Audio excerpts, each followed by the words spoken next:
something into the mic? Farts. Yeah, okay, that's good. Farts. Yeah, I just need to know. Farts. Like, where do I need to be? Like, do I need to be shooting, like, in front of it or, like, No, you're good. directly into it? No, you're good. It's just for the little recording software. I just test the lines to make sure that we're having anything come through at all, you know? So we're actually Yeah, man. I had to recording. record this, like, welcome message for this training. And I recorded it, and the audio was shit. It was, like, so obnoxiously loud and, like, kind of muffled sounding. I was like, damn, my toe is all fucked up. What'd you do to it? Fell down the stairs. That, like, ladder? Yeah. But, like, only at the very bottom, so it was really sad. It was more like I stubbed my toe into the floor, like sliding off the stairs.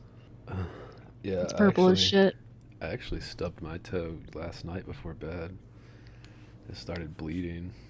I, like, hit it right at the right place on, like, the couch leg, which is, like, an inch big. Like, you know, like an inch and a half, 2 inches off the ground. So there's barely enough space for me to hit my toe on it, and I hit my pinky toe. Yeah, this is my ring toe. Yeah, look at that shit. Fucking nasty shit. Yeah, look at that. It's a clear, distinct color difference. Is it broken? It might be. I don't know. Can you I can move move it though. Yeah, well then it's probably not broken if you can move it. Yeah, well, there's more than one bone. That's true. But usually if you move it, it would be in immense pain if it was broken. Yeah, I assume so. Yeah. Usually if it's broken up, like, you really can't move it. Like, you'd be really... Yeah. Yeah. Man, it fucking hurts. Yeah, dude. It sucks. Toes are so vulnerable. So vulnerable. I have to deal with emails from my shitty students telling me they still don't know how to use... Like, they still don't know how to submit work. We're on week 10. Yeah. Yeah. I'm like, damn. That sounds like 10 weeks of work you didn't turn in. Don't you think you should do something about it? Well, that's what always irritates me too, is like I get most of these are freshmen, but they're always talking about some bullshit. Like, oh, I don't know how to do it. I was like, man, like, there are literally like hundreds of YouTube videos that show you how to use this software. Like, but what's worse is when, like, you hand them solutions to that problem and they're like, I don't know how to do it. Like, they just wait 10 days and then email you again saying the exact same thing. And you're like, dude, you're just, like, ignoring every time I send you a solution and then just emailing me again to be like, I don't know. It's just like little kids. It's so fucking annoying. By the way, I don't turn my camera on in class because, like, I'm anxious. And I'm like, yeah, everyone is anxious. Get over it. Turn on your fucking camera. Yeah. Oh, dude, I refuse. You're just giving me excuses over and over for why you're not participating in the class that you signed up for. Oh, yeah, man. I mean, that's what I always say when they say they can't do it. I'm like, well, did you try? Or you just want me to give you the answer? I'm like, yeah, I should start asking them that. Same thing I say to my nephews when they ask me to do something for them. Yeah, my nephews are like under like 9 years old. So. Well, I just keep asking them, like, so what specifically don't you understand? And then they just don't answer. Like, what are you struggling with? We just had a peer review last week, and we ran out of time because I was covering this article that they're using as a source, and I was like showing them how to pull out quotes, like what I would do, whatever, and then we had, like, 20 minutes left, which is usually not as much time as I'd like for, like, peer review, and I'll go around and just be like, hey, you have questions, you want me to check anything, or anything you're freaking out about? And this one girl just hands me her essay, and it's just like, shit. I was like, yeah, okay, well, what are you worried about? What do you want me to check? And she's just like, can you just read it? And I was like, no, I'm asking you. What do you want me to look at? Like, I don't have time to read all this shit right now. I hate that. Yeah, I'm like, be a little proactive here. Like, I'm like, it's not up to me. It's so annoying. They think they're entitled to that. It's not even like in entitlement. I know that's like the thing we always, oh, millennials and Gen Z, we're so entitled, but like it's more of just like this larger problem of us not allowing people to do it on their own, or I don't know, it's like this fear of doing it. I guess the fear of failure, but it's Well, we're just hand holding more and more. right, it's just they don't know how to do it without being guided or And yeah, I'm just like, handheld. wait, what? No one taught me how to use Blackboard. Right. Like, not when I was a student. Like, no one taught me. I didn't take a class on like how to get my student email working, you know? Just through a number of different like processes, I figured that out, you know? No one taught me how to use Blackboard when I had to use it to teach either.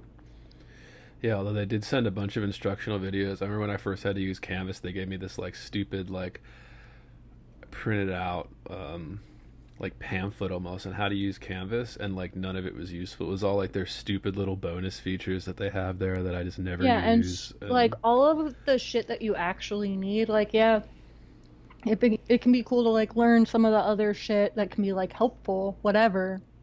A majority of it, like if you have any familiarity with like the primary things that you need and do in a class generally, like you can figure out how to do it on an LMS.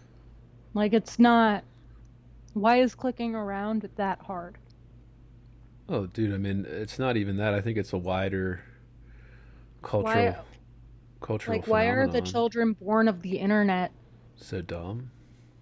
like so unable to like figure out how to use this fucking LMS that I learned in like 2 days? Right. It's because they don't actually know how to use the internet. I mean, like they don't. Like it's this weird thing. I haven't really seen anybody go into this, but yeah, I mean, most people, that includes younger, like millennials and Gen Z, like they don't have any fucking idea how to use a lot of this technology. I mean, dude, most of my colleagues don't even know how to use a lot of this technology. Like when they're Oh, trying to do no these way. online Zoom classes and stuff. In the meetings whenever someone asks a question, it's always one guy and they're always asking the same shit Yeah, over and over again, and it's always something really stupid and self-explanatory. It's so fucking frustrating. yeah, I don't get it. Yeah, like I said, I think it has to be like a larger cultural phenomenon. I don't understand it. Like this technology is supposed to make everybody's life easier and better and more efficient, But whatever. there's this whole like, oh well, they all need to be like oriented to the LMS or whatever it is, right? They need to be oriented to the technology. And it's like, do they? Right.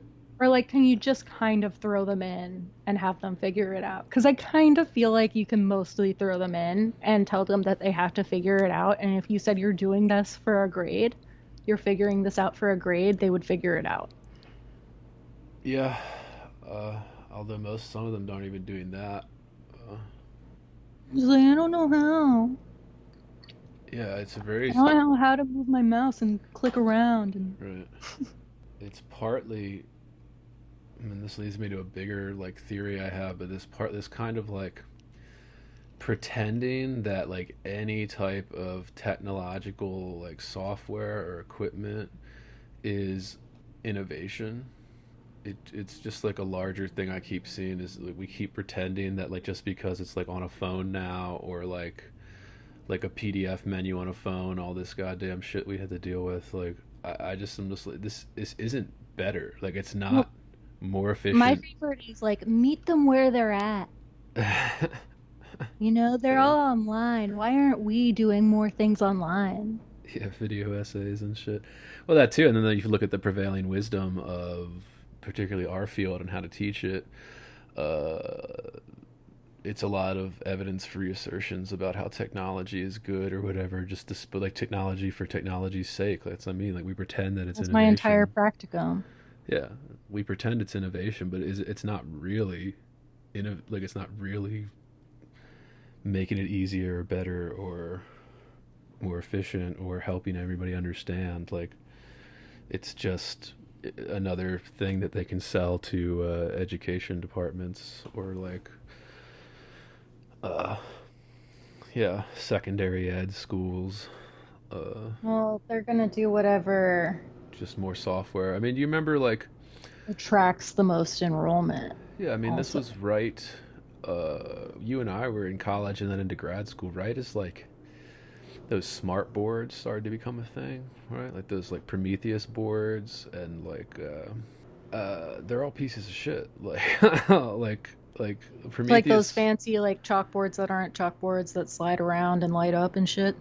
It's like, yeah, it's like they call it, the one we I had to deal with was called the Prometheus board, and it's just basically, yeah, a whiteboard but like on a screen. So it's a projector that you can like write on with like the stupid Yeah. tools that they give you that never work.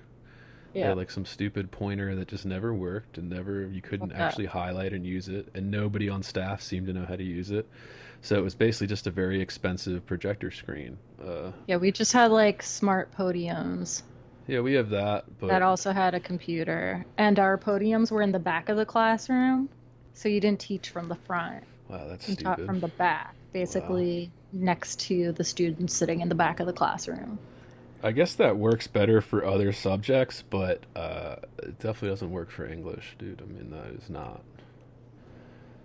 It It just like, just wasn't it wasn't effective. Like I get it for like groups, but it didn't strike me as being more effective unless your like your entire class is like, all right, everyone get into groups and we're going to do this activity and then we're going to talk about it and now get back into your groups and this is going to be a semester long thing. yeah. I hate those classes. What's what I mean? If it's a class where you just have to memorize facts and then regurgitate them onto a test, like it's one thing to be able to like lecture from the back with PowerPoint screens, but like that's not how you But even teach. then, that Yeah, doesn't necessarily make it better. Like they want you in the definitely. back to like, you know, make the instructor a facilitator, not like have it be a power position, you know? Make it learner centered and not instruction centered. Whatever the fuck that means. Like, Yeah. Well, bunch of that's what fancy it all was. It buzzwords. was like just, put them in groups, be at the back of the classroom, and somehow this will put them at the front and like make them have discussion more and shit. I'm like, does it? I mean, it definitely makes it easier for me to walk around the classroom. Like, I didn't mind that. Yeah, I didn't give a shit. Well, I But mean, it's like when I'm talking, if I'm like trying to explain something on a slide, like I'm still going to the front of the room to point at shit and like talk to like, right. it wasn't any different. It's just like they have a harder time knowing where to look. Do they look at me or do they look at the screen? Yeah, I don't use PowerPoints at all, so I hate those types of things. But I mean, you and I both know. I mean, especially in grad school, when I first had to read some of the pedagogy stuff, of which there's entire fields and departments dedicated Yeah. to. Uh, it's all evidence free, dude. I mean, it's just all the latest trend. They don't have to provide statistics or data that shows this improves learning I don't have to outcomes. provide Yeah. opposing arguments. Well, not even that. I mean, you would just like to think a little bit of evidence, be like, well, look, we saw, like a 10% increase in student engagement, or we saw a 10% increase in like grade point averages, like Yeah, because anything. now all freshmen get iPads. At UK, at the University of Kentucky, all freshmen Really? got iPads, like my Wow. last year in Kentucky, I think. Holy shit. It's I like, guess I guess schools that have a lot of money are the only ones that can do that. So something like a big flagship research institution for a state yeah, that gobbles up all the funding. Yeah, I don't know. wild. It's just crazy to me that that's allowed to just flourish, that whole field of mostly grift. I mean, people can just say whatever they want and just invent some new education strategy and just claim that it's better, like We that it's study innovative. memes. Yeah, yeah. And there's no, with no evidence to support it, no improved outcomes, nothing. It just, especially when I had to read pedagogy in grad school, I was just like, the evidence they provided was a couple students thought it was really neat. It was really cool. They really enjoyed it. A few students came and spoke to me after class, and that's all the evidence they provide in all of like basically composition pedagogy. I'm not sure about other subjects just because I'm not familiar with it, but it's insane. It's my whole We thing had on that. speakers come to our pedagogy class. What they speak about. Just dumb shit about tech in the Yeah, classroom or video essays. something. Yeah, Yeah. yeah, dude, that's what it always is. It's like, Like yeah, their research about tech in the classroom. It's always kind of bullshit, though. I was like, I get it. You teach at Michigan. Great. and it's I'm always, glad their yeah. writing center is flourishing. People that teach at Michigan and barely have to interact with students Yeah. because they have like 5 TAs that do all that for them, and they just give their hour-long lecture and then go into their office and go give speaking engagements at other universities about how great they are at their innovative technology that doesn't actually Yeah, improve this is also anything. the class in which every single class, for the most part, we would have to all sit there and type responses to questions in a Google Doc and like respond to each other in the Google Doc and then have that same conversation again out loud. And that was every. Yeah. And I was like, is this really the best use of tech in the classroom, in your opinion? I mean, I guess that's as good as it's going to get. Uh, it's a lot of, yeah, I mean, it's a lot of hackery. I wonder, yeah, we should start a segment that's like teaching complaints, a bitch Yeah, session. I'm sure our respective institutions would really appreciate that. My respective institution doesn't know who the fuck I am, dude. Yeah, Like, it's true. I, Neither does mine. I walked into the office at the start of the semester because they changed books. So they're giving me like the new book they wanted me to use. And I was talking to my chair. I was like, hey, I was just stopping by to get the books. I got to prep the class. I remember we changed the book. And she's like, who are you? And I told her, and then she like handed me the book, and then like just like I walked out, and she probably just still doesn't know. Like if I went there next semester, she'd be like, "Who are you?"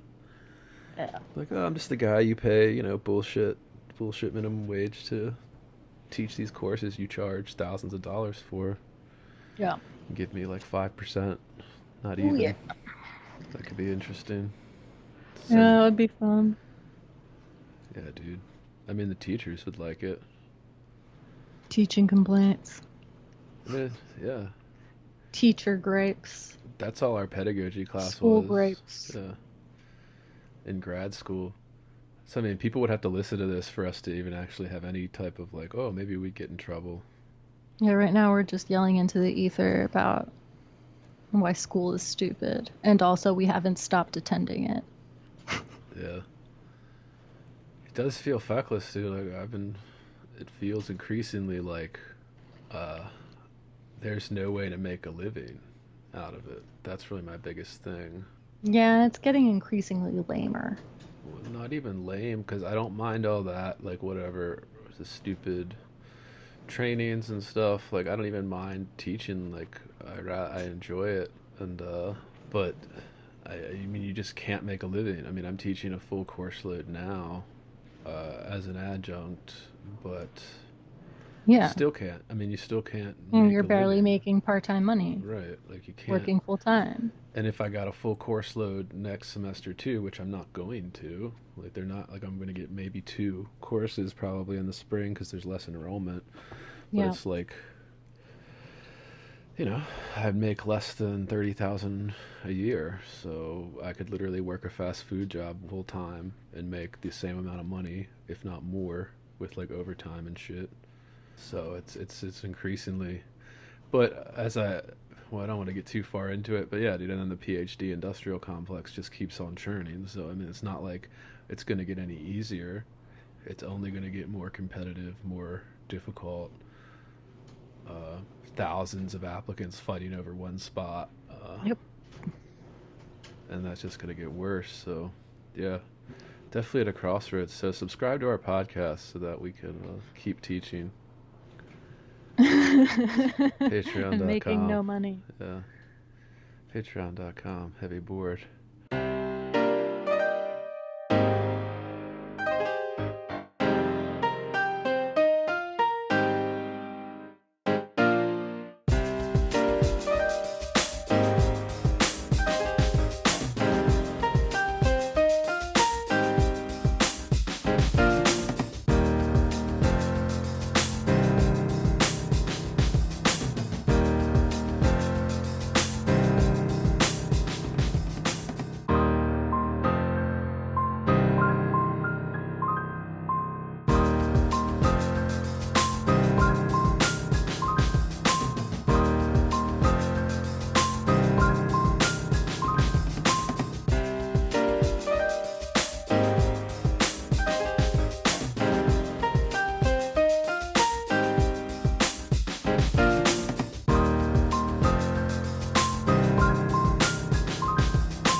So, what are we talking about this week, Andy? Today we're talking about Brigit Pegeen Kelly's The Orchard. I guess we're getting ahead of ourselves. I guess we should say what podcast this is. This is Heavy Board. I'm Sophie Weiner. And I'm Andrew Whitstadt. And today we're going over The Orchard by Brigit Pegeen Kelly, a collection of poetry, our first official collection of poetry for episode 4 here. So I should probably state before I read this little bio in the back of the book that needs a bit of an update because Brigit Pegeen Kelly is dead. Yeah. I mean, that's not funny, but it's, It's funny. what you gonna do? It's not funny that she's dead. It's funny the way it was phrased. Yeah, so she is no longer with us. She died in 2016. I mean, she wasn't that old. She was like in her 60s. What did she die of? Do we know? Well, we don't know. But she was teaching in the creative writing program at the University of Illinois at Urbana-Champaign. Her first collection was called To the Place of Trumpets. That was selected, I think, by James Merrill for the Yale series of younger poets in 1987. Shit. Her second book, Song, came out from Boa Editions in 1994. And this book, when's this book from? 2004, I think. 2004. Yeah, so a whopping decade after her second book came out, she put this one out. This is her third book, The Orchard. Some reviews might suggest that all three of her books are her trying to write the same poem over and over again. I, in some ways, agree, in some ways disagree. I don't always think that's a bad thing, but hey, you decide for you. Yeah. So where should we start with this, Soph? I wrote down a lot of themes.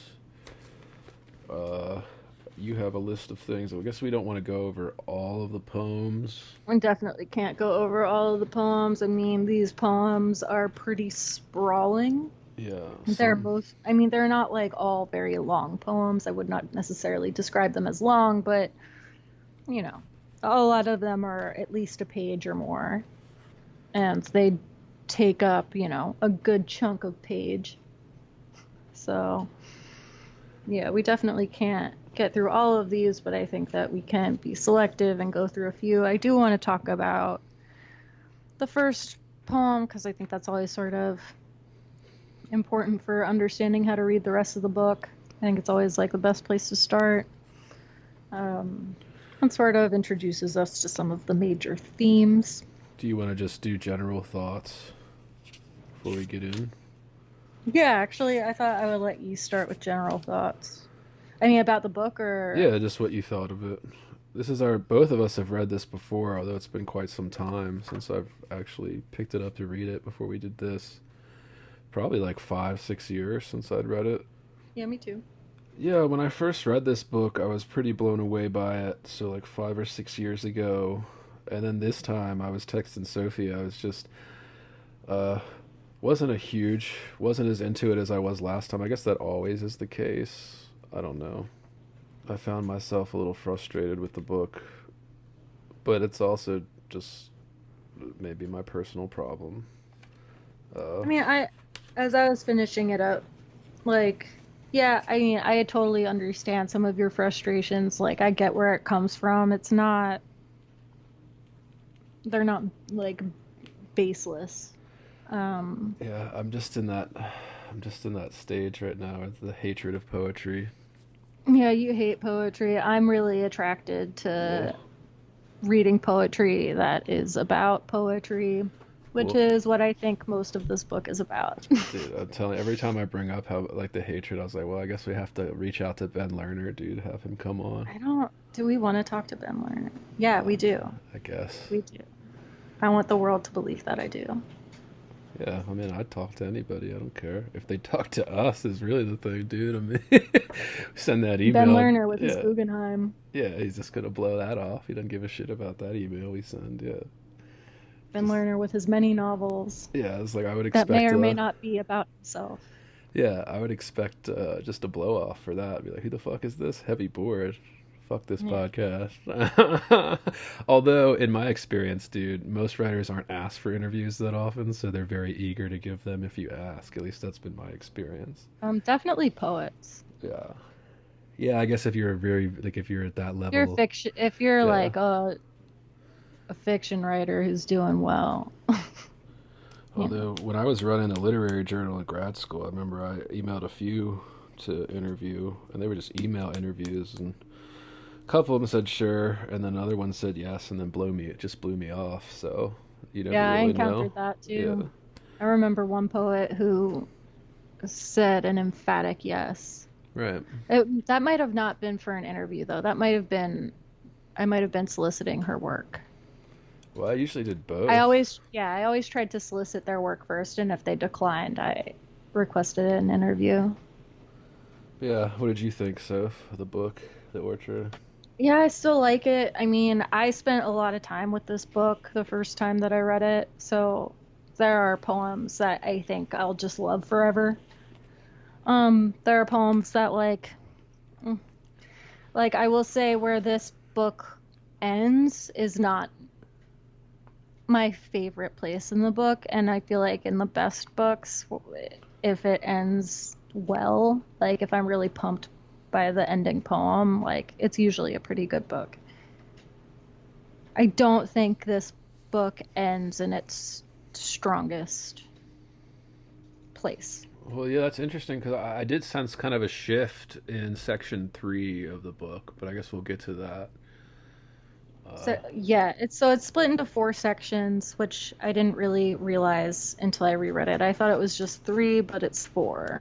well, the I last one think is just one long poem by the itself. last one Yeah. is just one long poem by itself, and that is the poem that I do not think is like the strongest poem in the collection that it could have ended on. Like even some of, it doesn't have you don't have to end with your absolute best poem, but Right. it should be one of your best poems. Yeah, that's kind of a trend.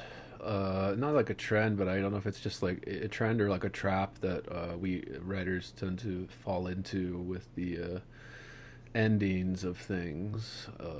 What It's ending on like your strongest on one of no your strong ending on something that's just a little lackluster. I remember thinking Oh this yeah, for a yeah. couple poetry books that I've read, where like you're just blazing through because it's great, and then you get to that last poem, and a lot of times it just maybe it crumbles a little bit, or it's just doesn't finish as strong as the rest of the book had been going. But I don't want to name names because we're only going over this one book here. I But mean, yeah, I felt that way about I felt like this poem was like this collection was a little less good just because of where it ended. But overall, I really like this. I think it's really, I mean, I think it's wildly original in its imagery. Um, it is, but yeah, I do largely read it as an Ars Poetica, yeah. like You as a book about the art of poetry. Yeah, and I think when you said that to me, it's definitely the most satisfying way to view it. Like, it's the most satisfying way to read this book, I think. I'm genuinely uncertain of how else to read it, and maybe that's a problem I have. I Well, think also the first time I read this, I was looking specifically for that. But well, because it is a lot about creation. Like, the first theme I wrote down in this, I wrote motherhood, giving birth, children. There's breasts and breast milk everywhere. there's so much tits and babies. Teats. The sweet, Um, sweet nectar of breast milk pouring, Sometimes the tits are stone tits. spraying, Um, spraying Sometimes the stones. tits are filled with like rotten milk. Heavy with milk, yeah. Veiny. Yeah, there's no veiny description, but yeah. They're they're pretty much never sexy though. I don't think Yeah, it is a sterilized kind of thing, but like, yeah, and it I goes wouldn't even along. call it sterilized. It's just like supposed to be it's always both like sort of well, she has like this weird grotesque quality Which I'm to there her writing for. where Yeah. everything is like simultaneously beautiful and rotting in turns. Such is life.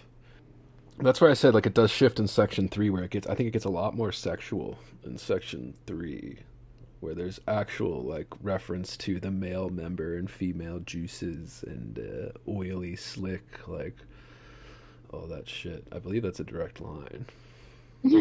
Like the male member is oiled like from the female juices. Well, we'll get to that probably. I just remember the furry sheath of the dog dick. Yeah, the dog penis.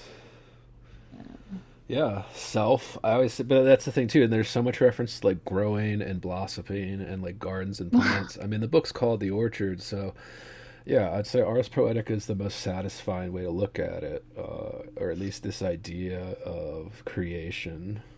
Lots of reference, yeah, Well, to and what it means to create something and what you do with that creation or what that creation does.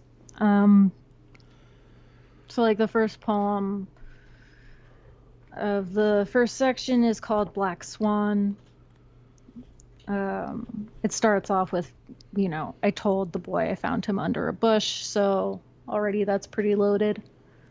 So we're already sort of in a place of myth very, very early on, like from the jump.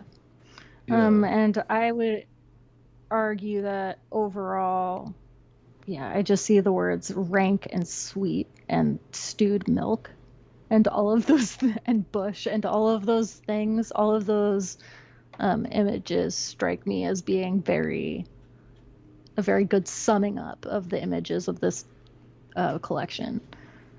yeah. And there are nods. Like I picked this up. I don't know enough about Greek mythology because it was one of those things that I purposely avoided in grad school and all.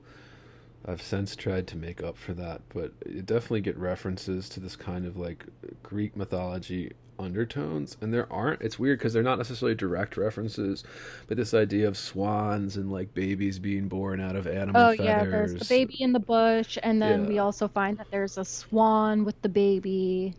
And so like I don't that feels like it could be you a know nod to like Lita and the Swan. that, and it's even more like just so many of the gods in the Greek mythology were raised by animals, or are part animal, or are part human, part Yeah. god, or whatever Well, it and that's is. Lita and the Like, Swan, right? Like Zeus takes the form of a swan and seduces Lita and impregnates her, and then she produces the twins that make up Gemini, but only one of them is Zeus's son. yeah, like I said, I don't know enough about it, so that's my.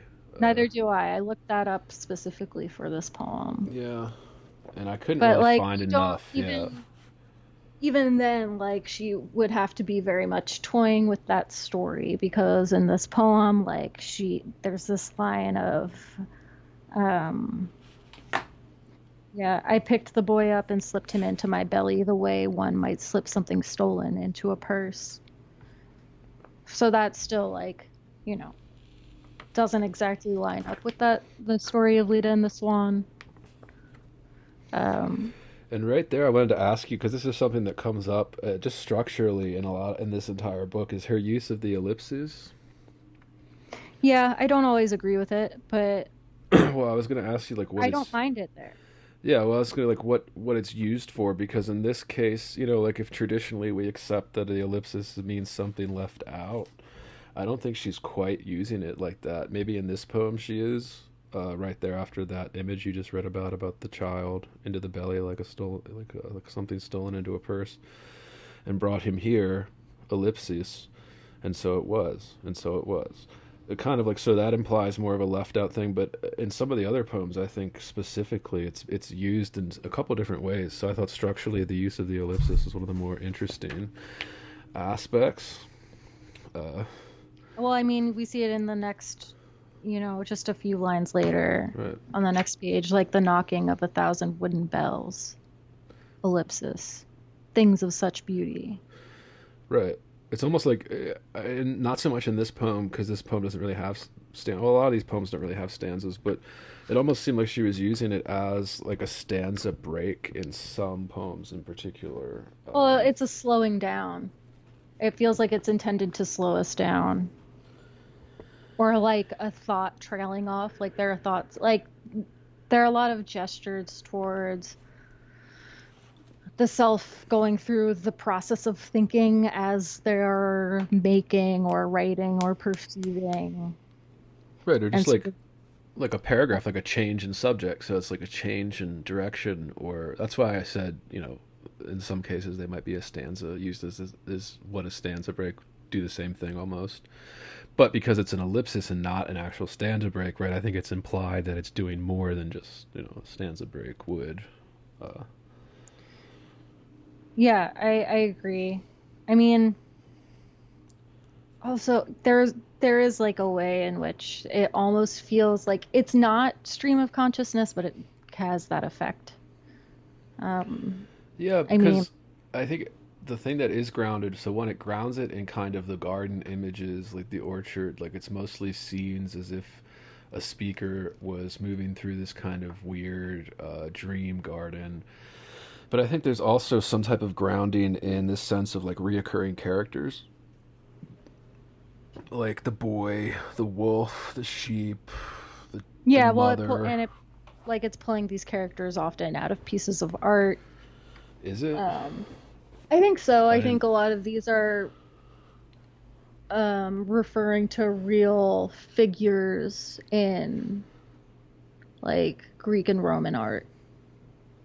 I don't think that Right. necessarily is all that important. Like, I don't think we have to know that, but like, I think there are like references to like Romulus and Remus, Yeah, and the and wolf. like all over the place. But there are also lots of made up ones. Would you say this was very much influenced by like the romantic poets? Maybe. What do you mean? Like Just like in concerned very terms of much the with the references and sublime? like the kind of sacred, the sacredness of nature to some extent. I think she purposely obscures that, but it's like just a subtle influence. If it wasn't a main influence, you could Sure. I probably, mean, I think it's there. Yeah, I mean, I think it's there. I think and there. no doubt she was well read in that period and all that. Oh, Way better read than we are in it.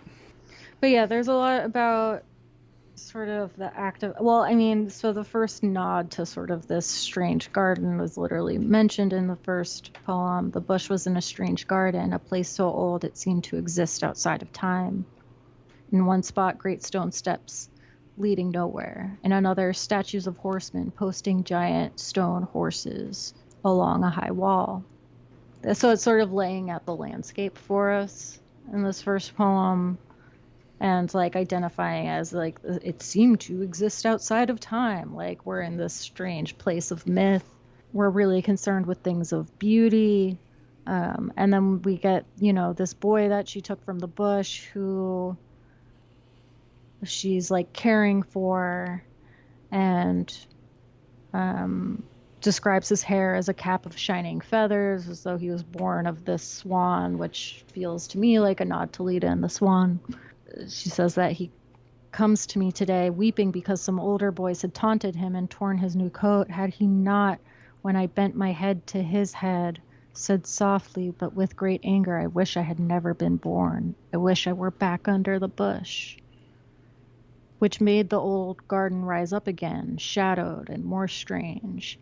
So there's like, to me, I don't know, that signals like a nod to creation. I wish I was never born. Yeah, dude. I mean, it has to be like all this goddamn birthing and like sex references, particularly into the third section, and breasts and breast milk. I mean, if we talk about what that symbolizes, right? Like literally, like life coming out of like, nourishment that you're getting. Women Yeah, now the bush lactating. is flowerless. Yeah. Now there's no swan, there's no black swan. And then she could hear dark and low the giant stone hooves of the horses striking and striking the hardening ground. Did So she we're have? striking and striking the hardening ground. So that tells me like a world coming into the making, right? It's hardening. Did she It's have becoming real. kids? I don't know. I know she was married, but I don't know if she had kids. Yeah, I don't know. I really don't know much about her personal life. But sometimes the personal life can be too distracting, specifically when we're trying to do like close readings of things. I think it's kind of, we see this in scholarship, particularly around literature all the time, where there's a lot of biographical interpretation that is masquerading as scholarship about a poem or a work or something like People that. are just so fucking obsessed with themselves, dude. Yeah, well, That's that all it too. is. Maybe that's where it stems from, yeah. But there is this Of course it is. tendency to extrapolate Self-absorbed. something. Yeah, just extrapolate whatever a reader wants from the We want to write about biography. our experience, and Yeah, therefore we want to understand why our kind of experiences are important at large, as though they are, or why it's somehow significant in the writing world, why it's somehow my experience speaks to some larger experience that is dictating this trend we're seeing in the writing world. And I think that's very boring. yeah. I mean, it is boring. I mean, most people's lives are boring. Like, this woman was literally a fucking teacher in Southern Illinois. I mean, Uh, um, and the for second poem that we get right after, the striking and striking, the hardening ground. So, like that image of, like, we got these stone horses at the beginning of that poem, and now these stone horses are striking and striking the hardening ground. So I have the sense of the world is like coming back into being. It's becoming real now. And then we get this poem, Blessed is the Field. And this is one of my favorites. I mean, this whole book rhythmically and in terms of sound is gorgeous. It definitely is playing with rhythm a lot. It's not it by any means is this like a highly, like a strictly formal or, you know, it's not a book that's like relying on meter, but there were moments that tripped me up where I was like, oh, well, although this poem is in tercets. Yeah, this is one of the few poems that does have this kind of like line structure in tercets. Like, for listeners that don't know what that is, it's just three line stanzas. So if a couplet is two line, a tercet is three line, so on and so forth.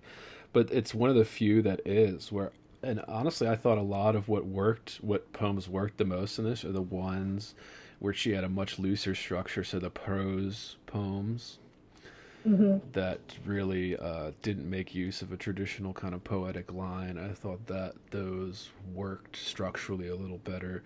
But that's interesting that this is the one that has some of the most structure, at least in terms of just like the line structure, how it is on the page with these tercets. Because all the rest are just kind of these long, if not prose poems, these kind of single stanzas that are very lengthy.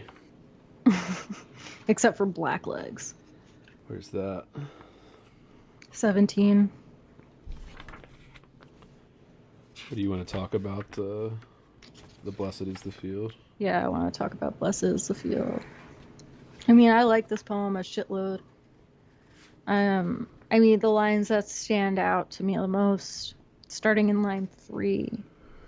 So it starts with this description of the field or of this sort of scenery. In the late heat, the snake root and the goldenrod run high, white and gold, the steaming flowers, green and gold, the acid-bitten leaves.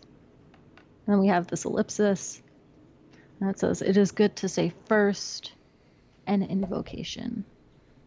So this is where I'm, again, reading this as like calling this world into being. Like, look here, see this thing that I'm calling into being? Like, it is good to say first an invocation, right? Which is what a lot of poetry is. We can look at it as like an invocation of bringing something into the world.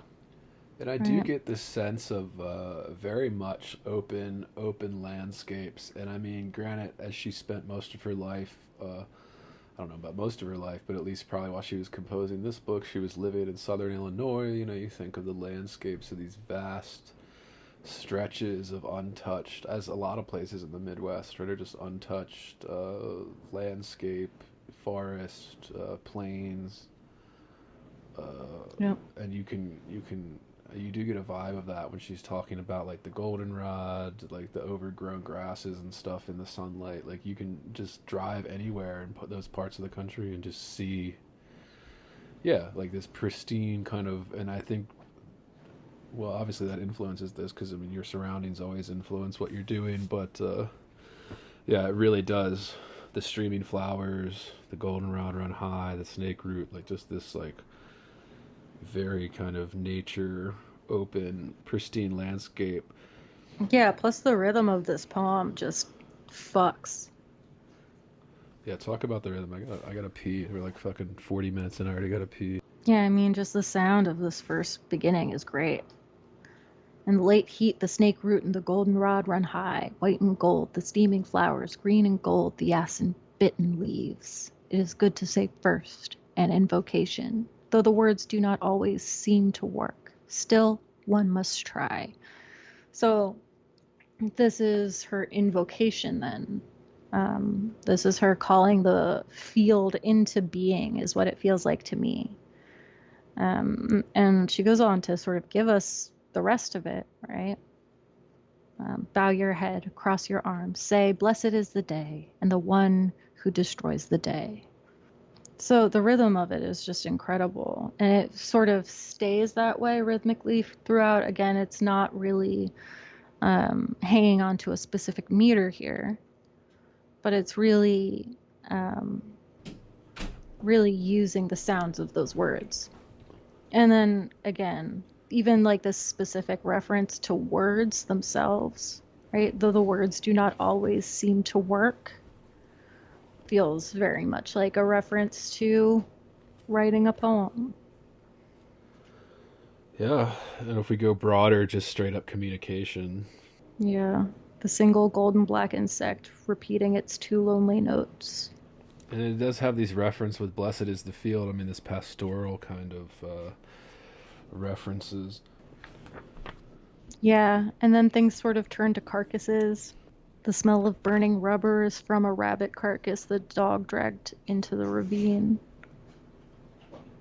And the smell of lemon is the snake root I am crushing between my thumb and forefinger. Some prayers can move even the stubborn dirt. Do you hear? The bird I have never seen is back. It is hard to know the right way in or out. But look, the goldenrod is the color of beaten skin. Like, it always kind of takes this, like, dark, grotesque sort of turn. Something is always rancid or crushed or rotten or burning. Burning the forest down. Yeah, in that one particularly, the ellipsis is used pretty liberally. Yeah, it only gets more liberal throughout the book, I feel like. Especially in that line where you said some prayers can move even the stubborn dirt. Do you hear? Yeah. Like, it almost seems like what is that ellipsis doing there, you think? Because I would say, like, even if she put a period there, I mean, it still works. But the ellipsis would imply a stop, a pause, a slowdown. Or in the case that she uses them is something a little bit more than that in terms of like a changing of topic or I don't think it's like a changing of topic there. I think it's like a literal, I'm stopping to listen. Are you listening? Do you hear Hmm. this? Yeah, That's and how do I you read like, it. and I mean, like, what does that do more than like a period would there, or what do you think? Since we I don't, mean, if I probably even wouldn't put a period there. Like, I think it would be silly. Like, I think an ellipsis, I think it's weird. I mean, not really. could I put an guess M I think, dash, yeah, I would say an M dash would do the same thing. but would it, But this right? this doesn't bother me at all. Yeah, it would. I think it would. Although you would, I mean, it depends. You could have a space after that M dash. Let's say the M dash would make it more abrupt, probably, whereas the ellipsis implies taking one's time. Maybe, Yeah. maybe. Yeah, a few of the line breaks drove me a little bit crazy, particularly in this one. Maybe because she did try to put, or I mean, she didn't try. She did put it into these tercets, which may have restricted it a little bit. Yeah, it might have. This one didn't bother me. There are other places where line breaks kind of bugged me a little bit, but not in that poem. And I guess like the caps on each line threw me a little bit. I don't know if that was just like a publisher thing or. Yeah, that threw me a little bit at first, but I got over it really quickly because it was very consistent. Yeah, I mean it's consistent. It's just There's no grammatically, real, yeah, yeah, I mean, there's just no real reason to have them. right. I wonder if it was just the word processor she was using, or. Yeah, I wonder if it was a stylistic choice, but fuck it. Well, because it only occurs when we have actual lines broken down. So every time there's a line broken down, it doesn't really happen in her prose poems. In the prose poems, it follows kind of a typical structure. But yeah, I noticed that, and I was like, I wonder if that was stylistic or just like a oversight on the part of Boa Editions or whatever. Guess because it doesn't necessarily, in my opinion, it doesn't necessarily add anything, but I guess it does. It also doesn't necessarily take anything away. Maybe for those of us that are sticklers. But yeah, I noticed that, and I was, huh. Was that a thing people were doing at this time? Probably. Yeah. She probably wrote a lot of this book in like the late 90s. Yeah, and some of her publications, it looks like some of the main poems in this, right, were published around like 96 were some of the first ones. And then the Yeah, book it makes itself, sense. and the book itself came out 2004, so. I haven't read her other books. Her first book is hard to find for a reasonable price, but her other book isn't as hard to find. And I have heard that book described, and that one's called Song, right? I feel like I've heard someone once told me that that was the book that it felt like was the book she wrote while she was trying to write The Orchard. That was like the book before The Orchard. Yeah. Um, I mean, sometimes it takes multiple. Yeah, I mean, you basically write the book over and over again until you get it right, right? I mean, there's no secret. That's just what it is. Like, yeah, I mean, people keep uh, revising poems forever, yeah, which I don't know if I. even after they're published. Yeah, I guess that was very big for the modernists. I know, but I guess that trend because I don't really see it happen that much now. I Like mean, I I'm sure people do it. Yeah, but like I'm just thinking like big names or whatever. I don't see somebody like Bedart like putting out like revised editions of. No, probably not. I'm just saying, like, people probably put their shit out into journals for the most part. I mean, you don't Well, have to, but most people do. And then they keep revising those poems as they're getting ready to put them in a book.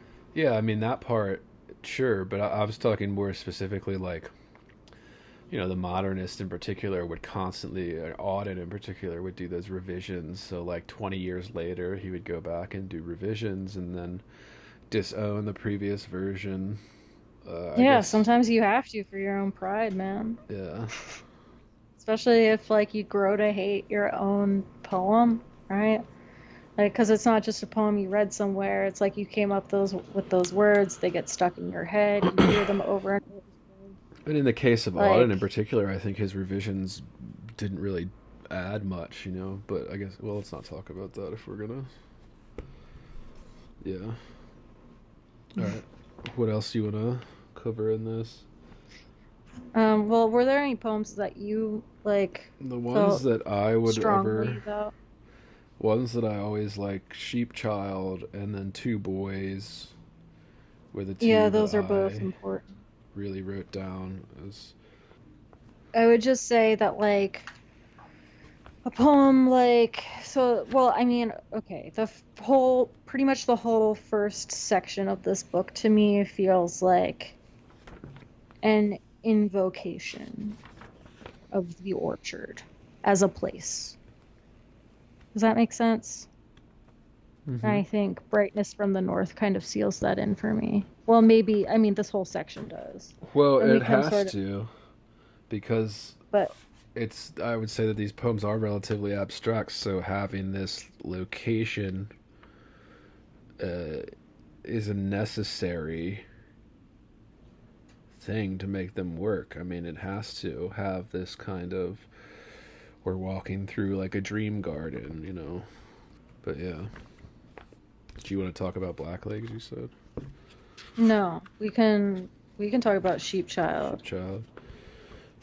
Okay, Sheep Child. That's that's like close to the end of the first section. Yeah, that first. The sheep stands dumb behind the fence. Stands dumb, demanding what?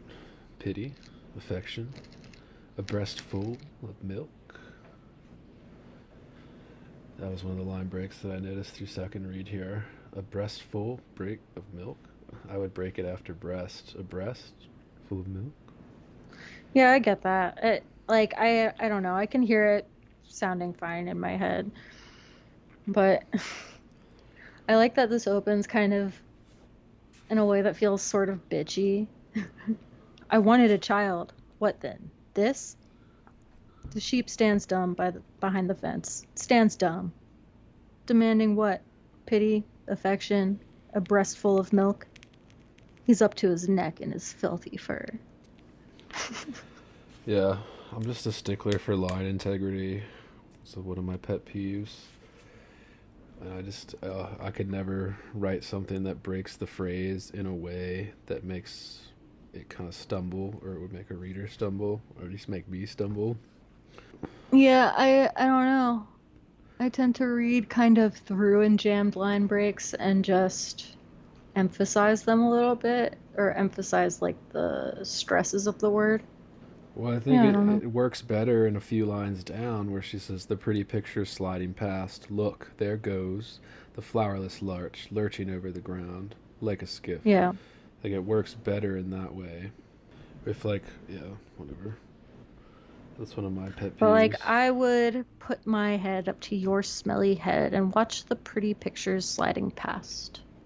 Works It's a better in great that line, line. too, where it says, where it ends on watch. Yeah, it works better in that. Put my head up to your smelly head and watch. Break the pretty picture sliding past. Works better than like, yeah, the one that a breast full break of milk.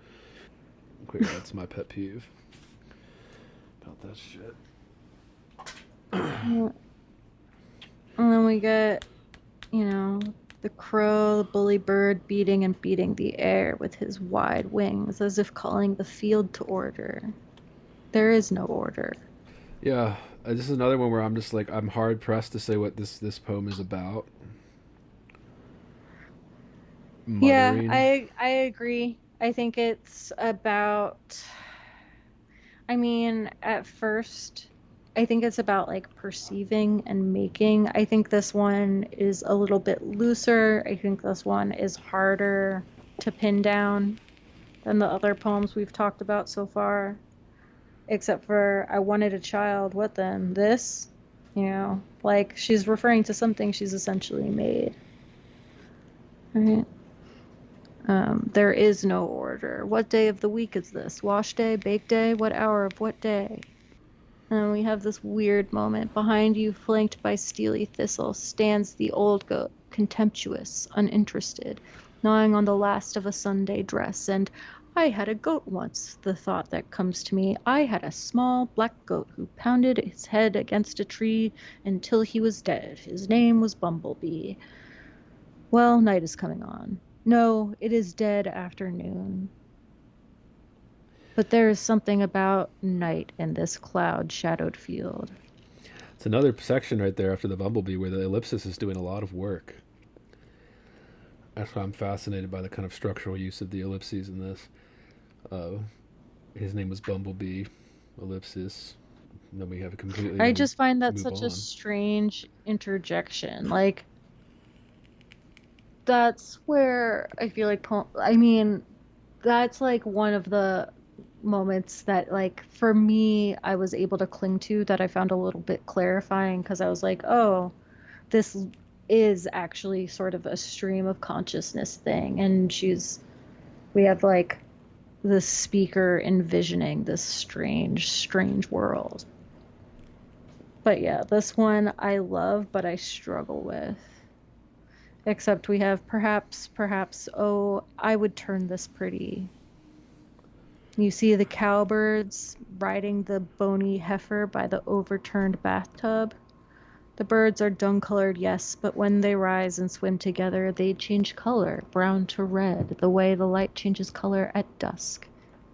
Like, that's such a fucking killer moment. And then we get this repeated line, oh, sheep, sheep, this is my undoing, that you have a thought and I can read it. Dear monstrous child, I would nurse you if I could, but you are far too large, and I am far too old for such foolishness. Yeah, the reference to I is doing a lot as well. So when the I comes in this, when do we have it? At the very beginning, very first word. A lot of these poems do, they kind of invoke the I of a speaker. Yeah, I mean, we really just lose it for like that sort of middle section on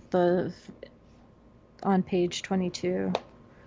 Yeah, and if it's called sheep child, like I said, that's why I keep getting brought into mothering, birthing, breastfeeding. It's almost like, yeah, this is like these animals all over the place, fucking a monstrous child, and that's all capped. Yeah, Is that a dear reference? monstrous child. Is that a reference to something? I don't know. So, the fact that it's capped. And I guess sheep is capped towards the end there, but not in any other instance. I'm sure there's a young adult fiction book that has that somewhere in it. Sheep? I mean, dear monstrous child. I don't know. Fuck young adult fiction. Fucking monster child or whatever. Fucking young adult fiction. Yeah. Yeah, no, it really starts to get good toward the end of the book where we start to get a lot of, like, dick and tits. Yeah, well, specifically in section 3, I mean, dick and tits is like what mentioned explicitly. Yeah, you take us to one. I mean, we always have the foreskin. Yeah. If you were ever trying to get that into a poem, no, it's been done already.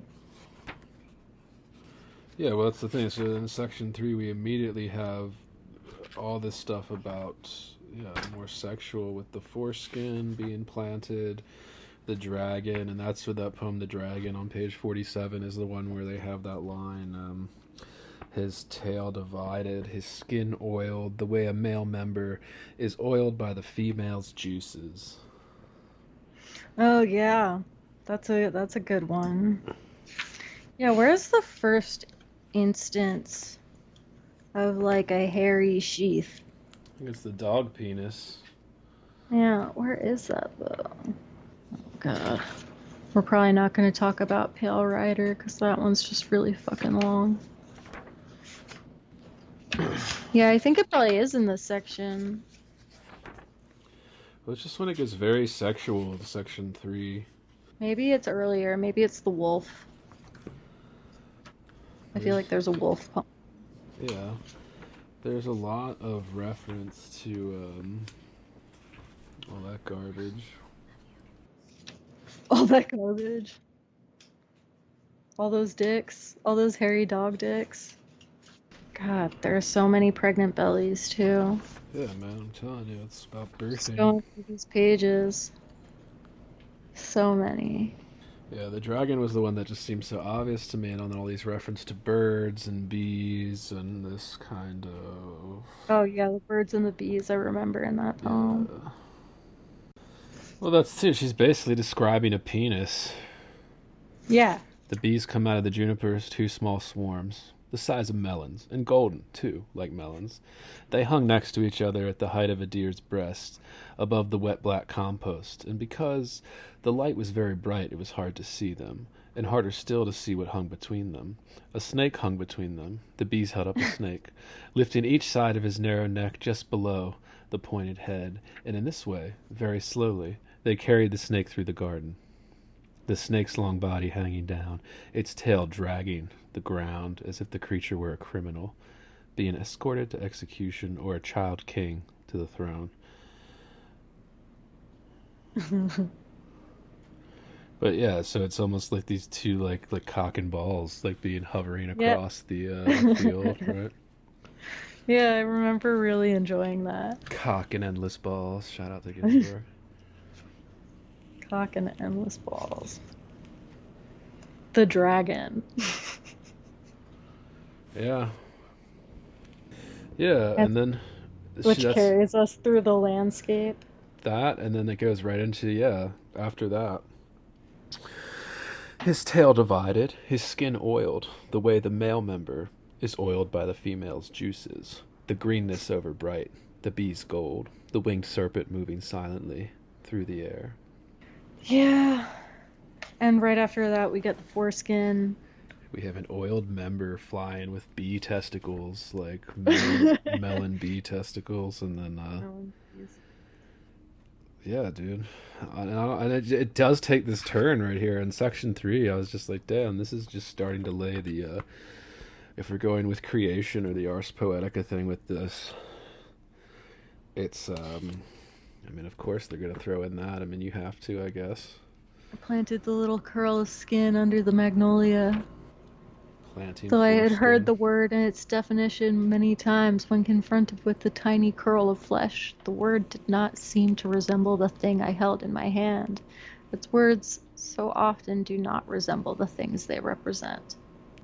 And it had a crust of red, for no one had washed it. Is that So they handed it over in its sullied form, which made it, I thought, more beautiful. I don't know. And then I did not know what to do with it, for it seemed of great value to me. The purest portion of the man-child's pleasure returned to God. The man-child? What is that? I mean, is that a Jewish thing? God, here I we don't go. Here we go mentioning it again, dude. Every fucking episode. You brought it up this time. Well, fucking foreskin being saved and cleaned. I mean, there's only one culture that saves the foreskins. I've known plenty of good Christian men who were circumcised. Thank you. Well, no. I mean, of course, yeah. I'm talking more of like, isn't it in the religious practice to save the foreskin though? And like, Oh, I don't fucking know. I just know about the moil. I just know the moil. Yeah. Well, after the isn't moil, he the one who like sucks on the penis to make it stop bleeding? yeah, the moil's the one who performs the act, but it's like, Sucks on that baby dick. but I think I don't know about all the other ones, but I think that's the one where you actually literally save it as if you would like a tooth or something, you know, like a baby tooth, or like, am I just making this sure. up? Probably not. So, Sounds right. right. I think they like there's also like a practice of bathing in milk somewhere in there, but I don't know. Right. Well, that's what I mean. It's a ceremony, so I didn't know if they do take it, and I didn't know if it was a reference to any of that, but I guess it doesn't matter. I guess we just had to mention the Jewish thing on every episode, so.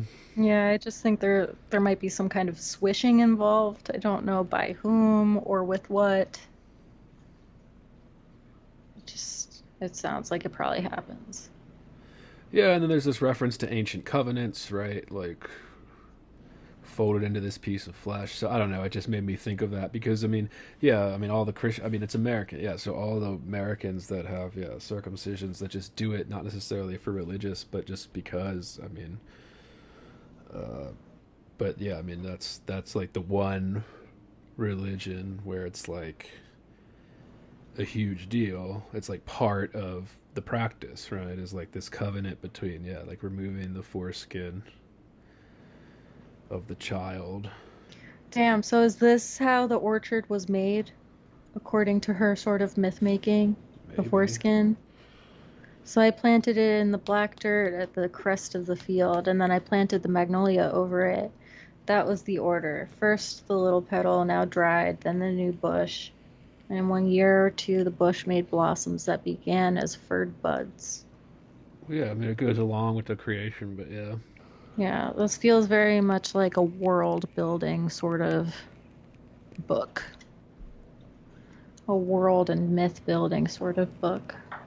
The foreskin, and then the next poem is the title poem, so the orchard. So I don't know. I mean, it could be. I like this poem, but I wasn't as in love with this poem as I was others. Yeah, title poems are often tend to be that way. I don't know. It was good. Again, it's like a longer poem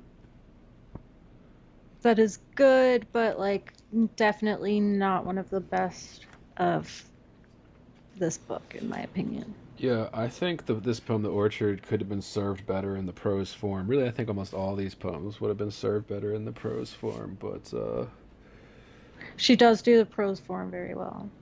yeah, well, for this particular content, for this particular kind of dreamlike garden landscape, it just, yeah, almost like I just as I read through this for the second time, I was struck by the prose poems just being felt like more complete poems than the other the ones that are.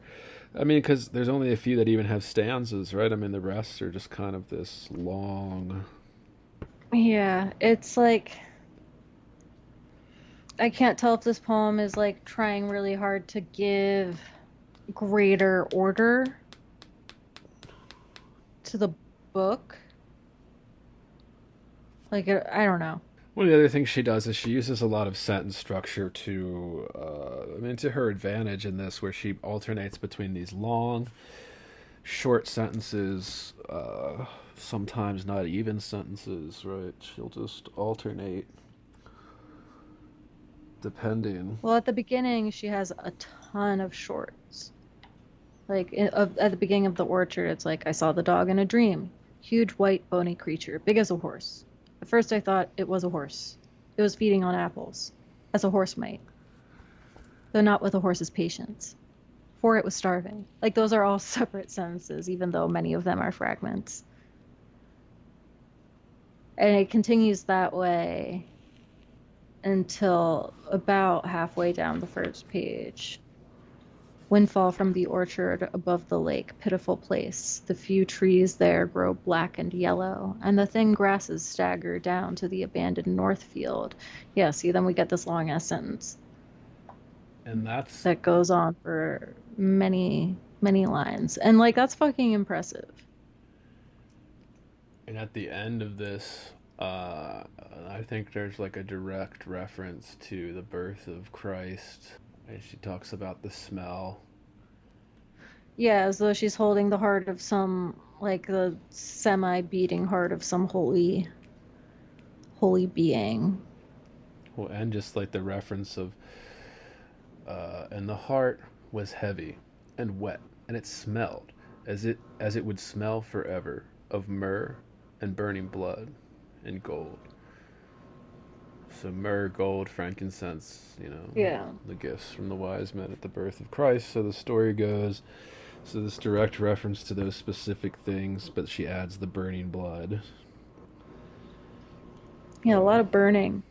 Which just feeds into the creation thing too. Like I think if we're gonna go with this meaning as ars poetica or creation, it's like, of course she references these different type of like myth, like creation myths. And I guess, like, yeah, there's like with the Greek mythology and then with the kind of religious mentionings and like those creation myths.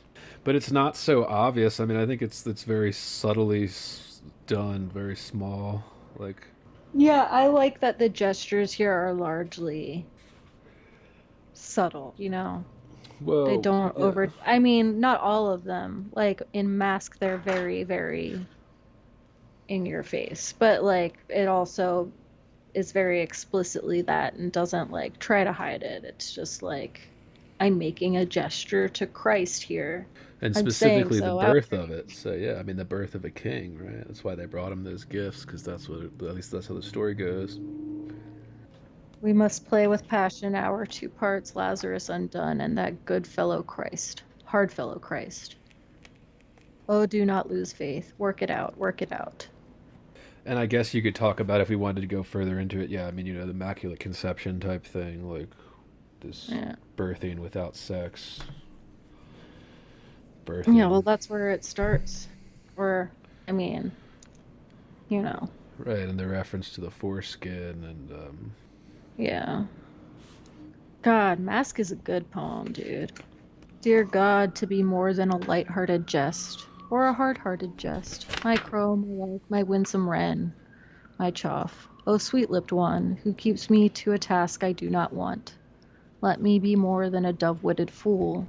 If the seam is good, if the seam is good. Then the heart will put on for a moment its royal robes and become a grave man standing before an open crypt with an air of such command the stained burial wrappings of one much loved and maligned and many days dead will drop away, the self step blind from its watery grave, and there will be no time, nor crow, nor Lazarus, nor Christ, nor the hand that writes this. yeah, and that's the last one of section 2 before we get into like the super sexual one, Yeah. section 3. So that makes for a pretty, I would say, reasonable lead into section 3. We're talking about what feels like very much an image of fertility. I mean, it has to be, and it's loose. I mean, that's my biggest criticism is that it's so loose. It's walking this line where it could easily fall into obscurity. It could, and it has its moments, but I think largely it does a really impressive job of pulling something so strange together and like really pulling it off and pulling it off well. And that it's so vivid too. Like it's so fucking hard to create such a singularly vivid world in which your entire collection takes place. Yeah, I would say it's kind of these loosely connected kind of scenes through a garden, if I had to call it anything. Which is why I kind of agree with Sophie that the most satisfied interpretation is okay, if this is about creation or the act of creation. Yeah, Uh, it is the most satisfying because it's right. yeah, that, and I mean, yeah, there's little else. There's nothing else there for.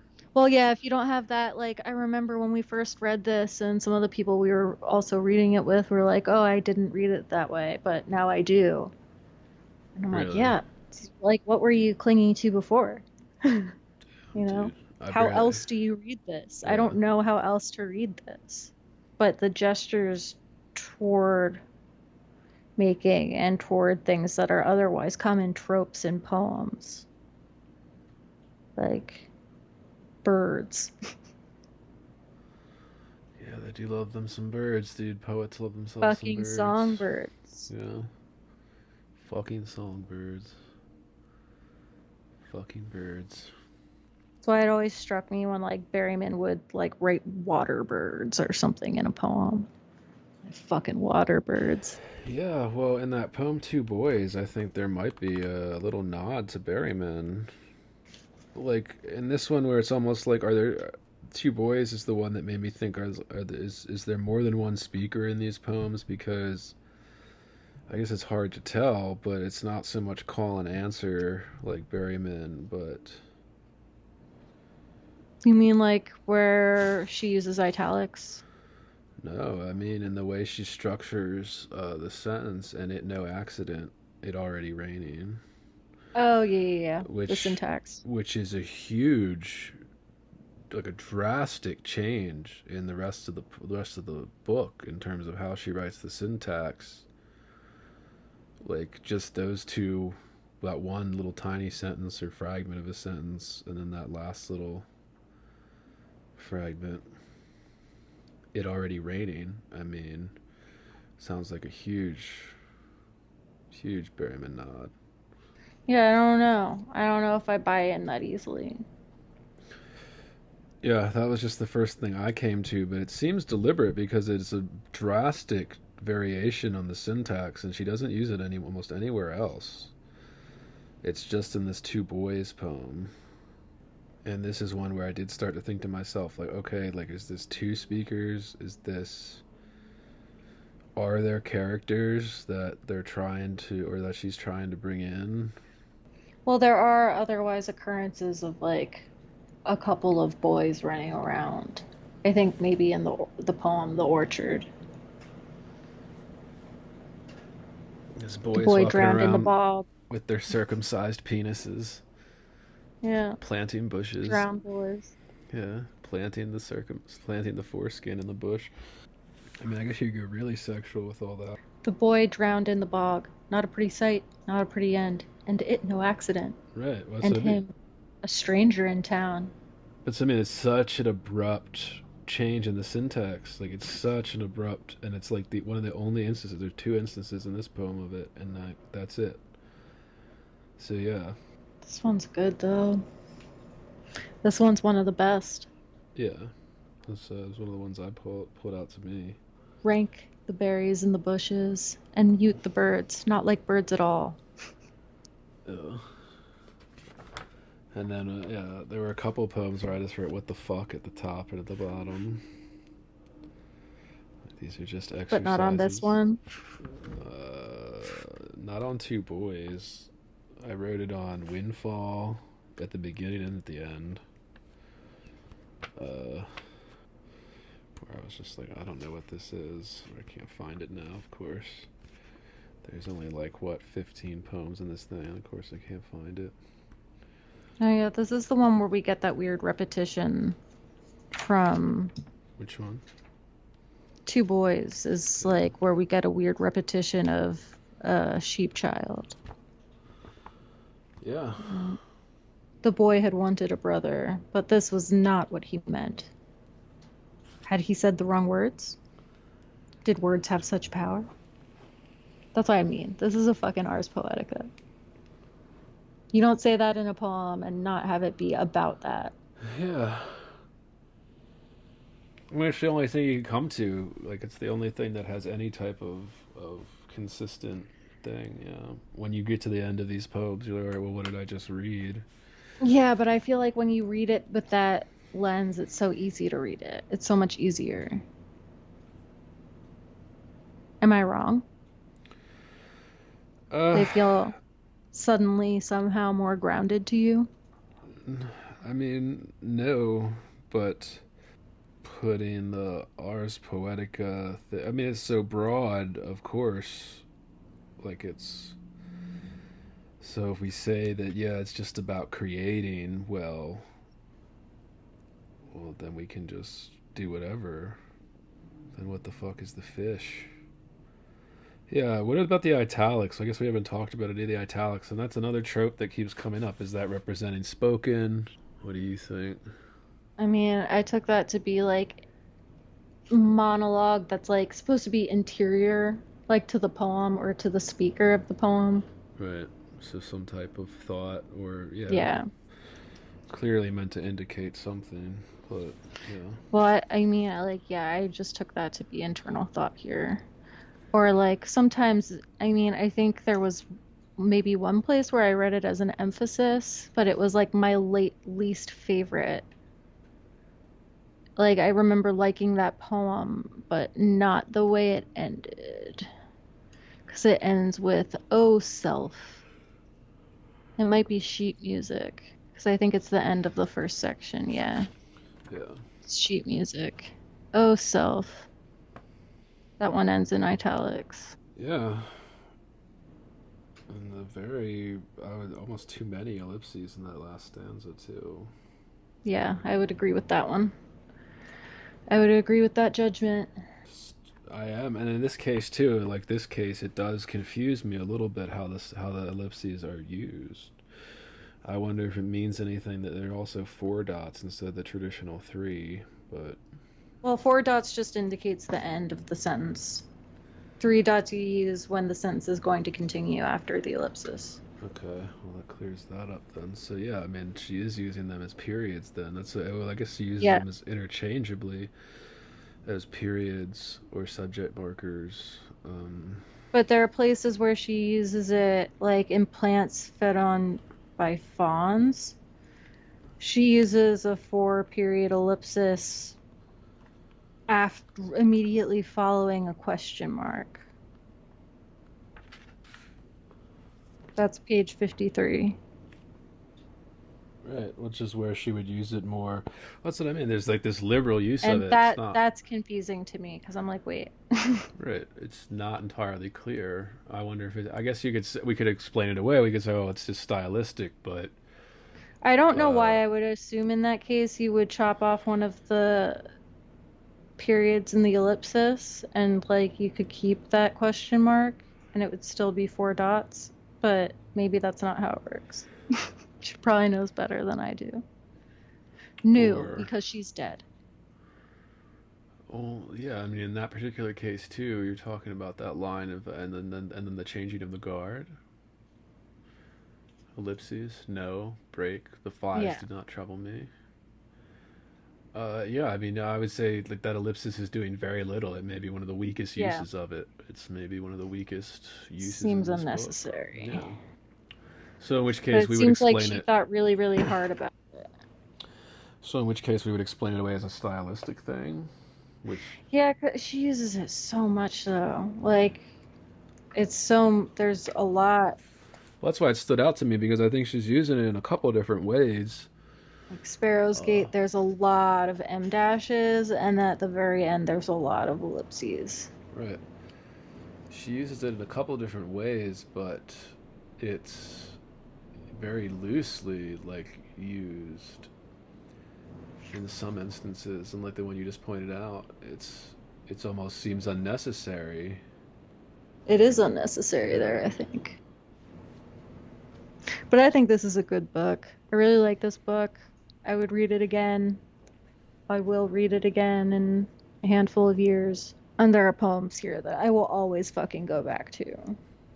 Like, I will always, like, the first section of this book, I will always really love. I think I need to spend more time with the third section, get really deep into that foreskin. Those dick and balls. Yeah, dude. That dick and Jesus. balls. God. I mean, it's the only time where that shit becomes acceptable to, like, we were talking about, like, poems about jerking off and how we've seen too many of those Yeah. lately. I'm like, whatever. If you write those, like, fucking whatever. I just probably won't read your poems, and Yeah. that's fine. Just boring. But yeah, when you at least make like a really interesting image out of sex organs, and then it becomes interesting.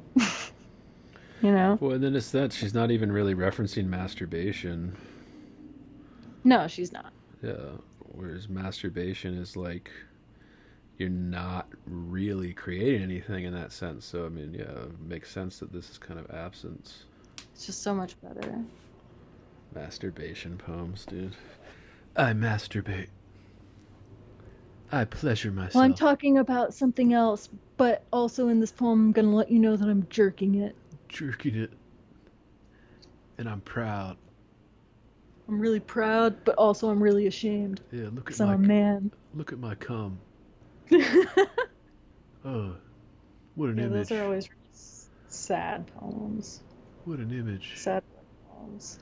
Yeah, even worse if they use the word 'Cause I'm explosion, edgy and I'm electric, sad. yeah, anything. I can't even read the word electric to describe something anymore without cringing. It's just cliche, explosion. Yeah, just can't handle that anymore. I just cringe. It's like this is now a cliche. Uh, Too much use. I see this often with like more in prose writing, but yeah, the feeling of my touch electric. I'm like, Though I feel like this is something Stephen King does, well, Stephen King especially when is, he's like writing about like teens fucking. yeah, it preteens in that case. Yeah, yeah, No, I just read. I was just reading some other like short story of his. I think it's called The Raft. And I think they were actually teenagers in that one. right. Yeah, well, that scene in It's the one he gets shit for now by the Twitter police, but yeah, because they probably haven't read his short stories. But yeah, that's different though too because yeah, it is. It's a different Stephen way. King loves to write about kids fucking though. Yeah. By kids I mean teens. Well, just sex in general. He's But he's also like not good at it. yeah, yeah. Well, his problem is always overwriting. Yeah. So remember, Toni Morrison always said this. Bret Easton Ellis has said this. A lot of other writers that we consider kind of straddling that line between literary and popular. I guess Morrison doesn't necessarily straddle that line as much. She's well on into literary, but I would say she does because those books became very popular bestsellers, movies made and stuff. But yeah, they always, both of those have said in their own words, Morrison and Bret Easton Ellis have said, when you write about sex, just keep it as sterile as possible because if you get too descriptive, it starts to get cringe, cheesy real fast. Like it starts Yeah. to just get like, yeah, keep it sterile and let the reader project what they're like visualizing into it.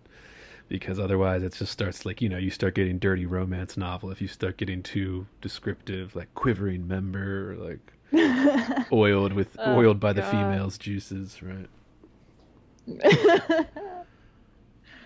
Yeah, that was like kind Mi- of funny though. yeah, milky white breasts, Oh my God. I can't. milk trucks. Yeah. So that's the orchard. Yeah, any other thoughts on the orchard? So, final thoughts, complaints. Yeah, I mean, this is kind of like a weird pose for an author photo. Like, I'm not sure what's going on here. Poets have some weird photos on their books, man. Like, It's just like a really weird angle for her yeah, body to like what's her leg doing here? the turtleneck. What's in front of her?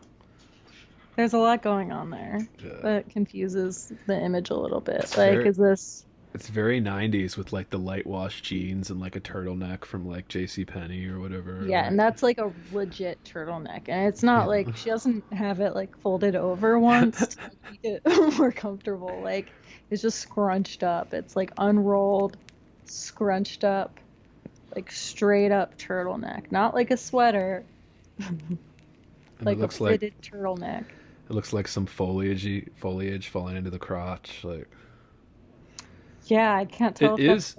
that might be like a design of the book. I can't Yeah, tell. it is But it's unusual. confusing. It's like a really unusual pose. It is unusual to have an author photo show so much body. Well, the leg doesn't need to be here. Right, Like we that's what could I have just mean. cut this image That's what I off. mean. Just like a headshot is usually what you'll see, like not necessarily like a full. Whenever people show their whole bodies for an author photo, it's weird, right? Like it's kind of weird. Unnecessary. And then we kind of judge it. We're like, well, I don't need to see your whole body. You're not that important. Yeah, I guess unless you use it to sell things. Whatever. All right, I guess we're Yeah. done. Anything else? No. Yeah. whatever. There you go. All right, so that was The Orchard. Reminder to audience, listeners, we're looking for workshop horror stories. Email your workshop horror story to heavyboardpodcast@gmail.com. Hopefully we'll get some good ones and we can start going into this on future episodes and have a little segment at the end here where we go into have a good time with these workshop stories. If you want to contact us, you can contact us at heavyboardpodcast@gmail.com. Subscribe to our Patreon to receive full uncensored episodes for subscribers only. Check out our YouTube channels for more. Links to all the books and shit in the description. Links to all the books and shit in the description. And what are we doing next episode? So, I mean, we haven't nailed it down yet, but we're thinking about some Stephen King, I think. yeah, I'd like to do the Stephen King's The Shining just because I think we should just make a statement, just straight up, just go from this highbrow poetry to garbage pop. Like I just want to. I like the idea of making that statement. Yeah, that sounds good. I mean, this episode's kind of difficult. So, I mean, you gotta throw the listeners a bone, dude. I mean, I don't know. I mean, most of our listeners may be poetry fans, but we try to cover it all because I think not enough podcasts, not enough anything really covers literature as a whole. I don't know what that is. Is that MFA programs, you think, that like forces fiction and poetry to be so separate, like all of a sudden? I don't think it's all of a sudden either, though. I think like non-poets just don't like poetry mostly. I think that's all it is, dude. I think people who don't write poetry don't really like it that much, and mostly don't read it. Like, they don't read it for entertainment. Why would you? We do. We're assholes. Yeah, you come here to listen to it, to tell you how you're supposed to think about it. Fucking heavy and bored. Heavy and bored. Yeah, both of those. Heavy and bored. Heavy and bored. Extra heavy since I went to the beach and then I broke my toe. So now I haven't been working out for like 2 weeks. And now I broke my toe. And I was like, oh, well, I guess I can't now. Do it one-footed, dude. Yeah, one-footed yoga. Alright, I guess we should wrap up so we stop saying stuff we have to cut out. Damn, did you not stop recording? Nah. We do our sign-off. Oh, shit. I already recorded at least enough of that. Contact us at Heavy Board. Give us a Metamucil sponsorship if you know anybody. I really need one of those. It's so expensive these days. That and or... Because I like the sugar-free stevia one. You have to, just in case anyone cares. Because I'm trying not to consume too much aspartame. But the stevia one costs like 10 extra bucks. Yeah, dude, you want to limit that sugar intake, especially with supplements. You don't want to be supplementing your body with more sugar. Yeah, I consume a lot of it. But yeah, reach out to us. With workshop horror stories, reach out to us if for any reason you got something to add, ideas. We like to hear from our listeners. Heavyboardpodcast@gmail.com. Subscribe to our Patreon to receive full uncensored episodes for subscribers. Check out and subscribe to our YouTube channels for more links to all the books and shit we talk about in the description, as well as the stuff we're going to do next week. And next week we're pretty much we're going to do Stephen King's The Shining, I believe. So a little bit of fun, and we might, it'd be interesting, Sophie, if because it's such like a fast reading stuff, talking about the movie could be interesting as well. Yeah. Which King famously didn't like the movie version. I'm sure it'll come up. Yeah. Naturally. I'm sure it'll come up anyway. Yeah. It has to, because the ending was drastically changed in the movie, and I think that's why King hates it. But yeah, we'll talk about that. I'll save all my opinions on that for later, next episode. All right, yeah. So this has been Heavy Board. My name's Andrew Whitstadt. Sophie Wiener. I guess we'll see you next episode. Or not. Yeah, or not.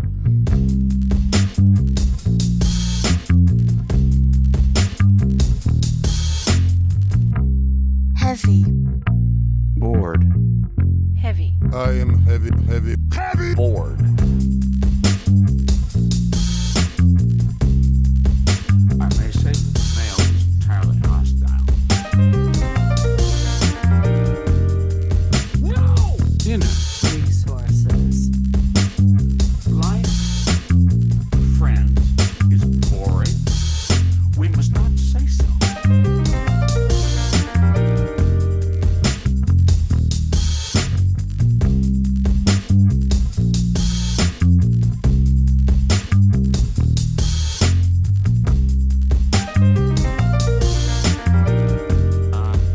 Are you radioactive now? Inner. Resources. American resources. Being bored?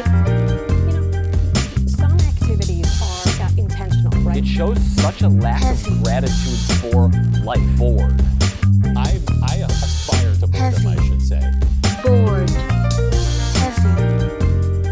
I am heavy Bored. Has you the night sweats and the day sweats, pal? Pal, I do.